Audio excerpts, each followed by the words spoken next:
Hello guys, good morning. Welcome back you all on UQ Republic Academy. This is Uvesh and I welcome you all on UQ Republic Academy. So guys, as you know, this is our fifth lecture of journal entries, and today we are going to discuss some important concept of journal entries. And I think this class is going to be very helpful to you all, because in this class we are going to discuss an important type of journal entries. So that's why I would request you all to please stay till the end of the session so that you can get most out of the session. So let's begin. तो चलिए शुरू करते हैं आज के अपने session को। आज हम जनरल इंग्लिश के फिफ्थ लेक्चर को स्टार्ट करने जा रहे हैं। चलिए, so this is accountancy for 11th, okay, and why you know. चलिए शुरू करते हैं। ओके, चलिए। So yeah, before starting the session, I would like to tell you all that I know you all know that what I'm going to say, but still I would say, yeah, I would say that guys, all those students who want to join us, they can do it by online, offline, or even they can purchase a recorded lecture of accountancy. And for this, you can contact us on this helpline number, which is 9151369837, and even you can contact us on WhatsApp 7390879380. And apart from this, you can write your query even on this address gmail id, which is republicacademy209@gmail.com। ठीक है, अगर आप हमसे जुड़ना चाहते हैं, आप हमसे किसी भी मोड में जुड़ सकते हैं, ऑनलाइन या हमारे रिकॉर्ड लेक्चर को भी परचेस कर सकते हैं। अपनी क्वेरीज आप हमें इस नंबर पर सेंड कर सकते हैं। चलिए, okay, let's begin the session. So आज हम पढ़ने जा रहे हैं जनरलिटीज़ के एक इम्पॉर्टेंट ऐप को, in which you will get how to generalize the entries of adjustment. And I can say that general entries को हम एडजस्टमेंट की हम किस तरह से जनरल एंट्रीज करेंगे। सपोज कर लो, अभी तक तो हमें नॉर्मली ट्रांजेक्शन दिए हुए होते थे बिजनेस के, उनको हम जनरलाइज कर देते थे। लेकिन कभी कभी क्या होता है, कुछ एडजस्टमेंट भी दे देता है, यानी कुछ ऐसे एडजस्टमेंट क्या होती हैं, आई होप आप सभी जानते हो, आप सभी ने फाइनल अकाउंट्स में अच्छी तरह से पढ़ा होगा।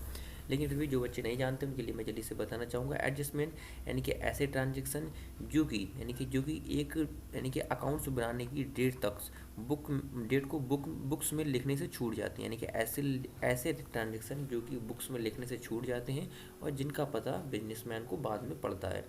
ठीक है, तो ऐसे छूटे हुए ट्रांजेक्शन को दोबारा से बुक्स में, अकाउंट्स की बुक्स में रिकॉर्ड करने की जो प्रोसेस होती है उसको ही एडजस्टमेंट कहते हैं। तो आसान भाषा में कह सकते हैं कि एडजस्टमेंट क्या है। एडजस्टमेंट ऐसे ट्रांजेक्शन है जो कि छूट गए थे और उनको लिखने की प्रोसेस ही एडजस्टमेंट हमारी है।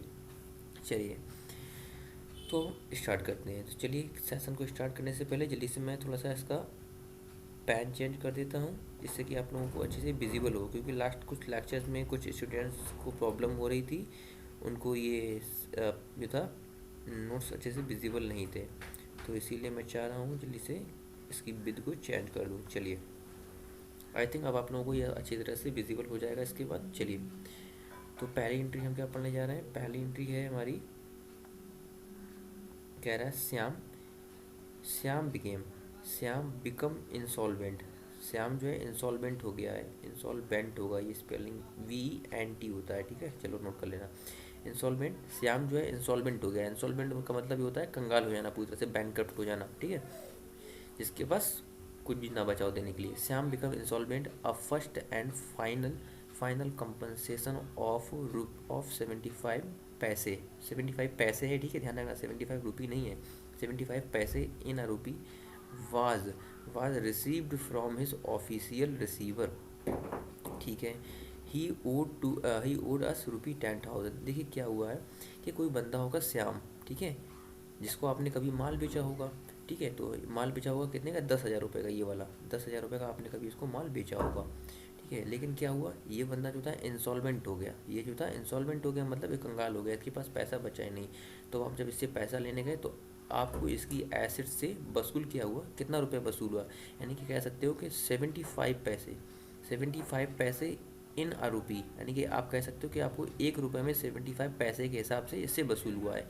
यानी कि अगर 1 रुपये में 75 पैसे मिल रहा है, मतलब क्या कह सकते हो कि 3/4 मिल रहा है हमें। ₹1 का 75 पैसे कितना होता है, 3/4 तो होता है ना। तो 75 इक्वल टू 3/4, यानी कि हम कह सकते हैं हमें जितना भी ₹100 लेना था उसका 3/4 हमें मिला है, ठीक है, 3/4 मिला है। तो हमें ओवरऑल इससे लेना कितना था, हमें ओवरऑल इससे लेना था 10,000 का, 10,000 लेना था, ठीक है। 10,000 में से हमें से 3/4 मिला है, एक ज़ीरो ज़्यादा हो गया, कम कर दो। 10,000 लेना था जिसका 3/4 हमें मिला है, तो 10,000 का 3/4 निकाल लो, कितना हो जाएगा। 10,000 का 3/4 निकालेंगे तो हम कह सकते हैं हमें 7,500 रुपये रिसीव हुआ होगा, ठीक है। तो आप ओवरऑल जो है कह सकते हो कि इससे हमें 10,000 रुपये लेना थे, लेकिन ओवरऑल रिसीव कितना हुआ, केवल 7,500 हुआ। तो हम कह सकते हैं हमारा यहाँ पर लॉस हो रहा है ना भाई। 10,000 लेना था, ये वाला 10,000 लेना था और 7,500 मिल रहा है ये, ठीक है। तो मतलब हमें यहाँ पर 2,500 रुपये की लॉस हो गई है। लॉस किस पर हो रही है, हमें ये लॉस हो रही है डेप्टर्स पर। डेप्टर्स वो बंदे होते हैं जो हमें पैसा देंगे। तो यानी कि श्याम हमारा डेप्टर्स ही तो था, ये जो श्याम है ये हमारा डेप्टर्स ही था, ठीक है। ये हमें पैसा देने वाला था कितना, 10,000, लेकिन इतना दिया कितना, सिर्फ हमें 7500 यानी कि 7,500 ही दिया। मतलब इस डेप्टर्स पर हमें अपने लॉस हो गई है। तो हम कह सकते हैं अगर हमें किसी डेप्टर से कुछ पैसा नहीं मिल पाता है, ठीक है, तो वो हमारी बैड डेप्स कहलाता है। क्या कहलाता है, बैड डेप्स। इसको लिख सकते हो बैड डेप्स, यानी कि बैड डेप्स क्या होता है, बैड डेप्स ऐसी अमाउंट होती है जो कि हमें डेप्टर से नहीं मिलेगी, ठीक है। यानी कि सपोज कर लो हमें किसी से 10,000 लेना थे और सिर्फ 7,500 मिले, मतलब 2,500 ये नहीं मिल पाए, तो ये 2,500 रुपये हमारे लिए बैड डेप्स हो जाएंगे, ठीक है। यानी कि ऐसा पैसा, ठीक है, यानी कि ऐसी अमाउंट जो हमें अब नहीं मिलेगी हमारे डेप्टर से, ठीक है। तो आई होप आप सभी लोगों को ये चीज़ें क्लियर होंगी। तो चलिए जल्दी से अब इसकी एंट्री कर लेते हैं। एक मैं थोड़ा सा मैं इसको रब कर दूँ, उसके बाद फिर हम लोग इसकी एंट्री करेंगे। 1 मिनट इसको रब करूँ, चलो।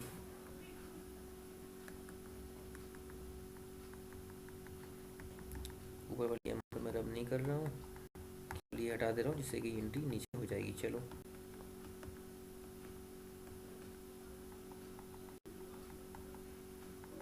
चलिए ठीक है, उसको बाद में रब करते हैं। अब हम लोग यहाँ से अपनी एंट्री कर लेते हैं। तो एंट्री करने के लिए क्या करेंगे भाई, नॉर्मल सी बात है, अपना एंट्री उठा लाओ, यहाँ से करेंगे। तो देखिए आपको ये तो क्लियर हो कि आपको 7,500 तो मिला है, 7,500 रुपये मिले हैं, ठीक है। तो जो रुपए मिले हैं तो आपको रिसीवर कौन हुआ होगा, आपका कैश अकाउंट। तो आपने एंट्री कर दी होगी cash account debit, cash account debit आपने कर दी होगी। और प्लस जो पैसा नहीं मिलता है, यानी कि जब अगर हमारे बैड डेप्स बन जाते हैं, तो ये चीज़ ध्यान रखना, बैड डेप्स हमेशा डेबिट किए जाते हैं, ठीक है। Bad debts, bad debts account D R, I hope आप लोगों को ये अब तो अच्छे से दिख रहा होगा, ठीक है। Bad debts account D R, account D R to, to कौन हो जाएगा, टू हो जाएगा कौन, वही बंदा जिससे हमें मिलना था। ओवरऑल हमें पैसा कहाँ से मिला, श्याम से तो मिला है ना। तो हम कह सकते हैं गेवर कौन है यहाँ पर, गेवर श्याम है, तो हम कह देंगे to Shyam's account. 1 minute, what this happening, हम कह सकते हैं क्या, टू श्याम से अकाउंट। इनके पैसा हमें किससे नहीं मिला है, पैसा हमें किससे मिला है, पैसा हमें मिला है श्याम से। तो हम कह सकते हैं to Shyam's account, okay, to Shyam's account, ठीक है। अब इनकी अमाउंट कितनी कितनी लिखेंगे, देखो इनकी अमाउंट में कैश के अकाउंट के सामने बता रहा हूँ, कैश अकाउंट के सामने आपको कितना मिला है, कैश 7,500 का मिला है ना। तो कैश के सामने डेबिट में 7,500 आ जाएगा। बैड डेप्स आपके कितने के हुए, बैड डेप्स आपके हुए कितने के, 2,500 रुपये के, यानी कि 2,500 के। आपको 2,500 ही तो नहीं मिला है। और श्याम के सामने ये अमाउंट लिखी जाएगी क्रेडिट में कितने की, 10,000 की, यानी कि श्याम से हमें कितना लेना है, 10,000 तो लेना था ना, जिसमें कि 2,500 मिला नहीं और हमें 7,500 मिल गया है। तो जो नहीं मिला है वो बैड डेप्स के सामने डेबिट में आएगा, कैश अकाउंट के सामने डेबिट में 7,500 आएगा और श्याम के सामने डेबिट में, सॉरी क्रेडिट में 10,000 आ जाएगा। एक बात मैं यहाँ पर बताना चाहूँगा, क्लियर करना चाहूँगा उन सभी बच्चों को, मैं यहाँ पर ये अजूम करते हुए चल रहा हूँ कि आप प्रीवियस सारे लेक्चर्स को फॉलो करते हुए आ रहे हैं और आपको इस जनरल एंट्रीज के सारे बेसिक रूल पता है, इसलिए मैं बेसिक रूल यहाँ पर नहीं बता रहा हूँ, ना ही बताऊँगा। अगर आपको बेसिक रूल्स में प्रॉब्लम है और आपने अभी तक जनरल एंट्रीज के फर्स्ट लेक्चर्स को नहीं देखा है हमारे, तो मैं आपको रिकमेंड करूँगा जल्दी से जाकर पहले एटलीस्ट जनरल एंट्रीज के फर्स्ट लेक्चर को देख लीजिए, जिससे कम से कम आपके सारे कॉन्सेप्ट क्लियर हो जाए। लेकिन बेटर होगा, मैं आपको सजेस्ट यही करना चाहूँगा कि प्रीवियस सारे लेक्चर को देखिए, जिससे कि आपका पूरा चैप्टर ही क्लियर हो जाए अच्छे से, ठीक है। और उसके बाद आप इस सेशन को ज्वाइन कर सकते हैं, बाद में देख सकते हैं। चलिए अब हम सेकंड एंट्री की ओर बढ़ेंगे। सेकंड एंट्री में क्या हो रहा है, कह रहा है received cash for bad debts return of last year ₹5,000, ठीक है। आपको क्या हुआ है, कैश रिसीव हुई है कौन सी, बैड डेप्स से। देखो एक बात तो मैंने अभी बताई थी कि बैड डेप्स क्या होता है, बैड डेब्ट्स ऐसा पैसा होता है जो कि हमें नहीं मिलेगा, यानी कि ऐसी अमाउंट जो हमें नहीं मिलेगी, ठीक है। यानी कि हम ये मान देते हैं, मान लो अगर हमने किसी को 10,000 का माल बेचा है और कोई आदमी है, कोई बंदा है, वो पैसा देने में आनाकानी कर रहा है, तो हम ये कहीं ना कहीं अंदाज़ा लगा लेते हैं कि भाई ये पैसा हमें अब मिलेगा नहीं। तो ऐसा पैसा हम जिसका हम अंदाज़ा लगा लेते हैं कि अब हमको ये नहीं मिलेगा, मतलब डाउटफुल डेब्ट्स, यानी कि हम कह सकते हैं जो कि हमारा पैसा डाउटफुल हो जाता है। अगर डाउटफुल होता है तो उसको हम क्या बोलते हैं, ये बैड डेब्ट हो जाता है। ये मिल भी सकता है, नहीं भी हो सकता, मतलब डाउटफुल है, ये डाउटफुल है। अब क्या हुआ था, अगर सपोज कर लो सेकंड एंट्री में क्या बोल रहा है कि आपको बैड डेब्ट्स का पैसा मिल गया, यानी कि आपने किसी से 5,000 रुपये लेने होंगे, ठीक है। ये सोचकर आपने छोड़ दिया होगा कि भाई ये तो मिल भी सकता है, नहीं भी मिल सकता है, इसको हमने बैड डेब्ट चलो मान लेते हैं। अगर मिल गया तो ठीक, नहीं मिल गया तो नहीं ठीक, ठीक है, तो ये फिर बैड डेब्ट्स हो जाएगा। लेकिन क्या हुआ, आपको 5,000, वो 5,000 रुपये कभी पुराने 5,000 रुपये होंगे, ठीक है, जो कि डाउटफुल थे, अब आपको मिल गए, यानी कि बैड डेब्ट्स जो है आपका रिकवर हो गया है, ठीक है। आपने उनको बैड डेब्ट्स मानते हुए छोड़ रखा था, लेकिन अब आपको मिल गए, मतलब रिकवर हो गए, रिसीव हो गए आपको, ठीक है, रिसीव हो गए। तो ये तो हमें क्लियर हो गया, जब बैड डेब्ट्स रिसीव हो रहा है तो यानी कि पैसा तो हमारे पास आ रहा है, हमारे पास आ क्या रहा है, पैसा आ रहा है ना, पैसा आ रहा है। तो फिर हमें डेबिट हमारा क्या हो जाएगा, एंट्री हमारी बन जाएगी cash account, cash account D are, okay, cash account D are. Giver कौन है, यानी कि दे कौन रहा है यहाँ पर, यहाँ पर दे रहा है हमारा बैड डेब्ट्स रिकवर अकाउंट। यहाँ पर मैं शॉर्ट में लिख रहा हूँ बैड डेब्ट्स रिकवर अकाउंट। एक मिनट इसको इरेज कर दूँ, यहाँ पर हम लिखेंगे बैड डेब्ट्स रिकवर अकाउंट, ठीक है। इसको मैं शॉर्ट में लिख रहा हूँ B D recovered, B D recovered account, ठीक है, रिकवर्ड अकाउंट। अब इनकी अमाउंट निकाल लो, तो डेबिट के सामने कितना आएगा, कैश कितने की मिली, 5,000 की मिली है, 5,000 डेबिट के सामने और 5,000 यही वाला क्रेडिट के सामने, क्रेडिट वाले कॉलम में, यहाँ वाले कॉलम में चला जाएगा, ठीक है, इधर वाले में कितना 5,000 का, ठीक है, 5,000 का क्रेडिट वाले कॉलम में भी चला जाएगा, ठीक है। चलो यहाँ पर स्पेस नहीं है, इस वजह से बच्चा मैं जो हूँ इस तरह से ये लिख दे रहा हूँ, लेकिन आप लोग जो है अपना फॉर्मेट बनाकर अच्छे से क्वेश्चन को सॉल्व करना। फॉर्मेट तो आप सब लोगों को पता ही है जनरल एंट्रीज का क्या होता है। चलिए अब बढ़ते हैं अपने थर्ड वाली एंट्री की ओर। देखिए थर्ड वाली एंट्री में क्या हो रहा है, ये एंट्री थोड़ी सी इंटरेस्टिंग है। थर्ड वाली में बोल रहा है रेंट ड्यू। देखो अभी तक हम पढ़ते आए कि रेंट पैड, एक चीज़ ध्यान रखना, ड्यू और पैड में डिफरेंस होता है। चलो इसको थोड़ा सा पेन में यहाँ पर थोड़ी सी पेन को विद कम कर दे रहा हूँ ताकि यहाँ पर अच्छे से मैं लिख पाऊँ। देखो due, wait what is this happening, देखिए ड्यू वाली में क्या होता है, ड्यू ड्यू और पैड में हमारा डिफरेंस होता है। अगर अमाउंट ड्यू लिखी हुई है, ड्यू लिखी हुई है तो उसकी एंट्री अलग टाइप से की जाएगी, ठीक है, और पैड ये अलग है, ठीक है। सपोज कर लो रेंट है, ठीक है, रेंट अगर ड्यू है तो उसकी एंट्री अलग होगी और पैड है तो उसकी एंट्री अलग होगी, ठीक है। पैड में कंडीशन अलग बन जाती है, पैड किया है मतलब हमने इसका पैड कर दिया है, ठीक है। पैड में तो नॉर्मल एंट्री हमें पता है क्या करते हैं, रेंट पैड कर रहे हैं तो रेंट एक्सपेंसेस है, ठीक है, तो रेंट अकाउंट दिया टू कैश अकाउंट कर देते हैं। लेकिन अगर रेंट ड्यू लिखा हुआ है, रेंट ड्यू लिखा है ये इस तरह से, अगर उसने रेंट ड्यू लिखा है तो फिर ये क्या होती है, इसको एडजस्टमेंट मानते हैं। ये मानते हैं कि ये पैसा अभी दिया नहीं गया है, ठीक है। ड्यू का मतलब है कि अभी देना बाकी है, देना बाकी, ये हमें तब पता लगता है, ये तो हमें ईयर के एंड में यानी कि ऐसे ट्रांजेक्शन में पता लगता है जो कि लिखने से छूट गए थे, जब अकाउंट्स हमारे बन चुके होते हैं तो हम लास्ट में जाकर देखते हैं, ठीक है, कुछ एंट्रियाँ लिखने से छूट जाती हैं, हमको पता लगता है कि अरे अभी रेंट का देना बाकी था हमें, ठीक है। तो यानी कि ऐसे ट्रांजेक्शन जो कि छूट गए थे, इनको ही हम बोलते हैं क्या, इनको ही एडजस्टमेंट बोलते हैं हम, ठीक है। ये ड्यू वाली जो कंडीशंस होती हैं या ऐसे ऐसे ट्रांजेक्शन जिनका हमें लास्ट में पता लगता है बाद में, ठीक है। ड्यू है मतलब अभी देना बाकी है, देना बाकी है मतलब हमें पता नहीं होगा कि भाई ये पैसा था, इसकी इन्फॉर्मेशन हमें ईयर के एंड में मिली होगी, बिल्कुल जब सारे अकाउंट्स हमारे बन गए होंगे, ठीक है। तो ऐसी कंडीशन में इसको हम एडजस्टमेंट बोलते हैं। और एडजस्टमेंट की एंट्री क्या हो जाती है, देखो एडजस्टमेंट ड्यू है मतलब देना बाकी है, और जो भी एक्सपेंस हमें देना बाकी होता है, ठीक है, अगर हमें किसी का पैसा देना बाकी है तो वो हमारा कहलाता है आउट स्टैंडिंग। ये बात हम लोगों ने जनरल फाइनल अकाउंट्स में पढ़ी थी, ठीक है। अगर हमें कोई पैसा देना बाकी है किसी का तो वो कहलाएगा हमारा आउटस्टैंडिंग।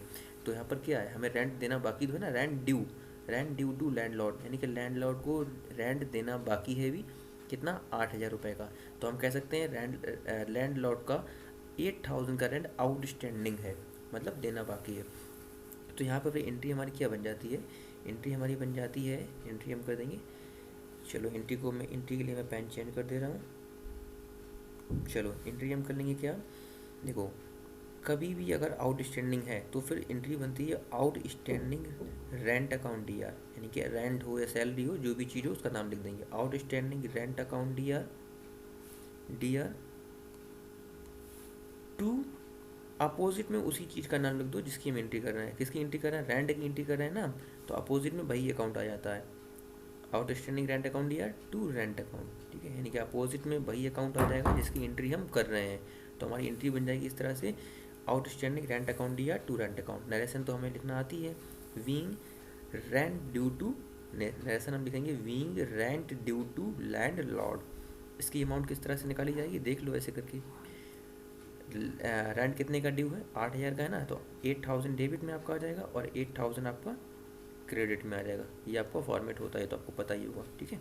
चलो अब बढ़ते हैं फोर्थ वाली की ओर। इसको मैं क्लियर कर रहा हूँ। मैं आप लोगों से ये उम्मीद कर रहा हूँ कि आप लोगों के हाथ में कॉपी और पेन होगा और आप लोग ये सारी चीज़ों को नोट करते जा रहे हैं।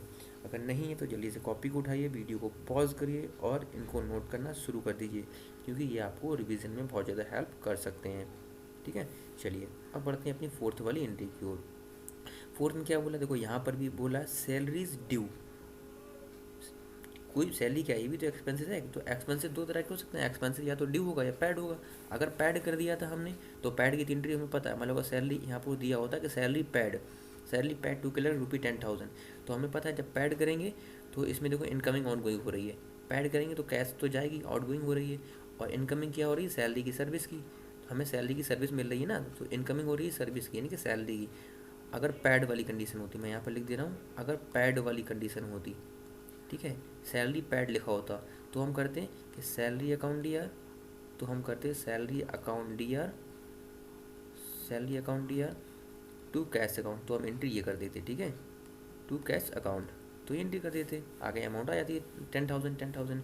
लेकिन यहाँ पर उसने बोला है कि सैलरी ड्यू, ये चीज़ ध्यान रखना। अभी जो पॉइंट मैंने ऊपर बताया था, डिफरेंस बताया था ड्यू और पैड में, अगर ड्यू है मतलब ये एडजस्टमेंट है, ये पैसा अभी पैड नहीं किया गया, ये पैड करना बाकी है हमें, यानी कि अभी हमें ये अमाउंट देना है सैलरी की। तो हम कैसे, ड्यू है मतलब आउटस्टैंडिंग है, तो हमारी एंट्री क्या बन जाएगी? OS rent, OS salary account D R, OS salary account D R to salary account, okay, to salary account. ये हमारी एंट्री इस तरह से बन जाएगी। नीचे तरह से लिख देंगे विंग सैलरी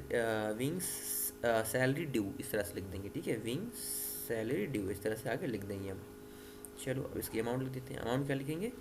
डेबिट में 10,000, क्रेडिट में 10,000, ओके। सो इस तरह से हमारी ये एंट्री हो जाएगी। चलिए अब बढ़ते हैं अपनी नेक्स्ट वाली की ओर। मैं उम्मीद कर रहा हूँ आप लोगों ने नोट कर ली होगी ये। जल्दी से वीडियो को पॉज करो 1 मिनट और इसको नोट करो। चलिए नेक्स्ट एंट्री की ओर पढ़ते हैं। नेक्स्ट और लास्ट एंट्री, ये क्या बोल रही है हमसे? ये बोल रही है, देखिए ये इंपॉर्टेंट एंट्री है, अच्छे से इसको ध्यान से समझना। Place N order with Rakesh Mohan for the supply of goods, ठीक है, of the list price of 1 lakh, ठीक है। आपने एक ऑर्डर प्लेस किया है, चीज़ ध्यान रखना, प्लेस एन ऑर्डर मतलब आपने राकेश मोहन से ऑर्डर प्लेस किया, आपने कुछ खरीद रहे हो, यहाँ पर खरीद रहे हो, उसका आपने ऑर्डर प्लेस किया है। किसको? राकेश मोहन को, ठीक है।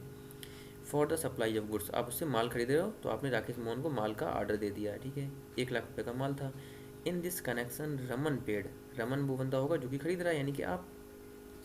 इन this connection Raman paid ₹10,000 as advance, ये चीज़ ध्यान रखना। देखो ये भी एक एडजस्टमेंट है, जब हम किसी को एडवांस दे देते हैं, जब हम किसी को कोई भी एक्सपेंसेस परचेज़ कर रहे हैं, मतलब हमारी पैसा यहाँ से जाएगा, कुछ खरीदोगे तो पैसा जाएगा, मतलब ये परचेज़ हमारी एक्सपेंसेस तो होती है।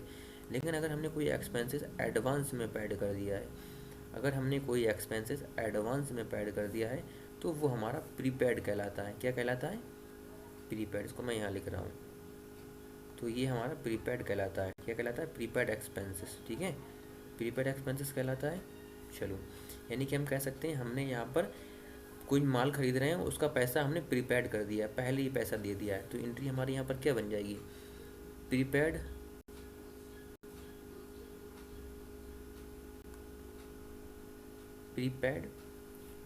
टू राकेश मोहन। चलो इसको जगह नहीं नीचे लिख रहा हूँ मैं, 1 मिनट, इसको बस अब क्लियर कर दूँ।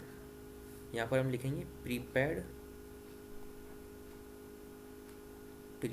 टू राकेश मोहन, राकेश मोहन, ठीक है, पूरा नाम लिख लें। राकेश मोहन कौन था? ये बंदा जिससे हम खरीद रहे हैं, ठीक है। Rakesh Mohan D R prepaid to Rakesh Mohan account, Rakesh Mohan D R लिखो, prepaid to Rakesh Mohan D R to, to क्या होगा? टू कैश, आप कैश पैड कर रहे हो ना भाई, पैसा तो दे रहे हो उसे एडवांस में। एडवांस में कितना दे रहे हो? 10,000 दे रहे हो, ठीक है। पैड इन पैड रुपी 10,000 पैड कर रहे हो, मतलब कैश जा रही होगी आपके पास से, तो टू कैश अकाउंट। यानी कि हम कह सकते हैं रिसीवर ये हो रहा है, रिसीवर कौन हो रहा है? रमन अकाउंट, ठीक है। रमन रिसीवर हो रहा है और गिवर कौन हो रहा है? आपका कैश अकाउंट। तो जो रिसीवर हो रहा है वो डेबिट हो जाएगा और गिवर आपका क्रेडिट हो जाएगा। ये रूल हम लोग पढ़ चुके हैं फर्स्ट क्लास में, ये सब अच्छे से हमें पता होगा। अब इसकी अमाउंट लिख लो, कितना आप पैड कर रहे हो। एक चीज़ अब यहाँ पे ध्यान रखना, यहाँ पे दो अमाउंट दी हुई है, एक तो 1 लाख की दे रखी है, एक दे रखी है 10,000 की। तो हम यहाँ पर एंट्री किस अमाउंट की करेंगे? जल्दी से एक बार वीडियो को पॉज करके बताओ। यहाँ पर हम एंट्री करेंगे 10,000 से, क्योंकि माल 1 लाख रुपए का था, पूरा पूरा माल। अभी आपने पूरे माल का पेमेंट थोड़ी किया है, आपने क्या बोला कि in this connection Raman paid rupee 10,000 as advance. Paid कितना किया है? पैड किया है 10,000, 10,000 तो अभी तक पैड किया है, तो जितना पैड किया है सिर्फ उसकी एंट्री हम कर देंगे, तो 10,000 यहाँ पर आ जाएगा, ठीक है। एंट्री सिर्फ 10,000 से की जाएगी। नीचे नरेशन लिख देंगे, being being cash paid in advance to Raman to Rakesh Mohan, ठीक है। Being cash paid in advance to Rakesh Mohan for purchasing of good. Okay, इस तरह से लिख सकते हो। नरेशन मैंने कभी बोला है, कभी भी रटना नहीं होती, अपने शब्दों में लिखना होता है, कुछ भी लिख सकते हो, बस मीन सही आना चाहिए। चलो आगे क्या है, अगली एंट्री को देखते हैं। हाँ यार, that's all, it's over, thank you. Okay, I think the entry has completed. So that's all for today guys. I hope you have really enjoyed the session, and if you have really enjoyed the session guys, so please don't forget to hit the thumbs up and even press the bell icon so that you can get all the notification of coming videos. And yeah, one most important thing I would like to say guys, यार आप लोग share नहीं कर रहे हो। अगर आप really in video को एंजॉय कर रहे हो तो प्लीज़ इन वीडियोस को अपने फ्रेंड्स के साथ, अपने सभी फ्रेंड्स के साथ शेयर करते रहो, जिससे कि हम लोग की फैमिली, यानी कि हमारी जो फैमिली है, हमारी जो रिपब्लिक एकेडमी की आप सभी लोगों की फैमिली है, ये जल्दी से ग्रो करती रहे और हम लोग ज़्यादा से ज़्यादा लोगों की हेल्प कर पाएँ, ठीक है। क्योंकि हमारा ये प्लेटफॉर्म, हमारे इस प्लेटफॉर्म का फर्स्ट यानी मोस्ट इम्पॉर्टेंट जो मोटिव है वो ये है कि ज़्यादा से ज़्यादा बच्चों की, ज़्यादा से ज़्यादा स्टूडेंट्स की हम लोग हेल्प करें इस प्लेटफॉर्म के थ्रू। तो please don't forget to share this channel with your loved ones, with your friends, okay. And we'll see you tomorrow in the next session with something interesting and an amazing topic. So till then, take care, bye bye.